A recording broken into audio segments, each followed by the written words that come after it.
Era uma vez 3 irmãos que estavam viajando por uma estrada deserta e tortuosa ao anoitecer.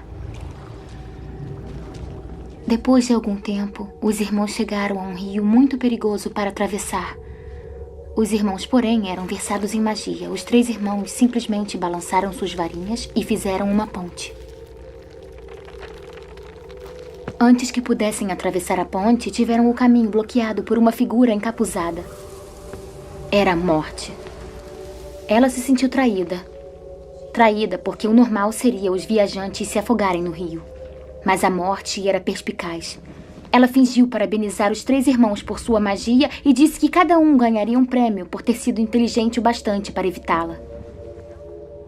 O mais velho pediu a varinha mais poderosa que existisse. E a Morte lhe deu uma varinha feita da árvore de sabugueiro. O segundo irmão resolveu humilhar a Morte ainda mais e pediu o poder de ressuscitar os entes já falecidos. Então a Morte apanhou uma pedra da margem do rio e a entregou a ele. Finalmente, a Morte perguntou ao terceiro irmão, um homem humilde. Ele pediu algo que lhe permitisse sair daquele lugar sem ser seguido pela Morte. E a Morte, de má vontade, lhe entregou sua própria capa da invisibilidade.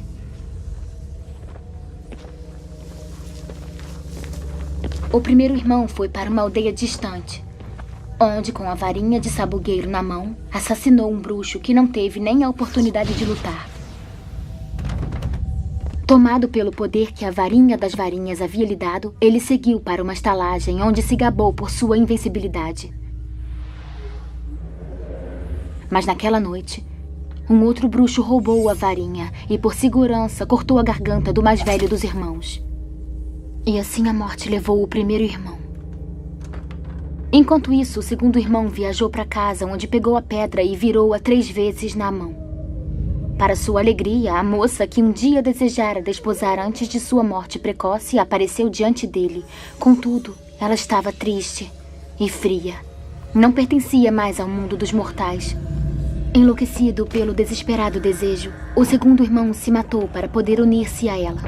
Assim, a Morte levou o segundo irmão. Já o terceiro irmão, a Morte o procurou por muitos anos, mas jamais conseguiu encontrá-lo. Somente quando atingiu uma idade avançada, foi que o irmão mais novo despiu a capa da invisibilidade e deu-a para seu filho. Ele acolheu a Morte como uma velha amiga e a acompanhou de bom grado. E como iguais, partiram dessa vida.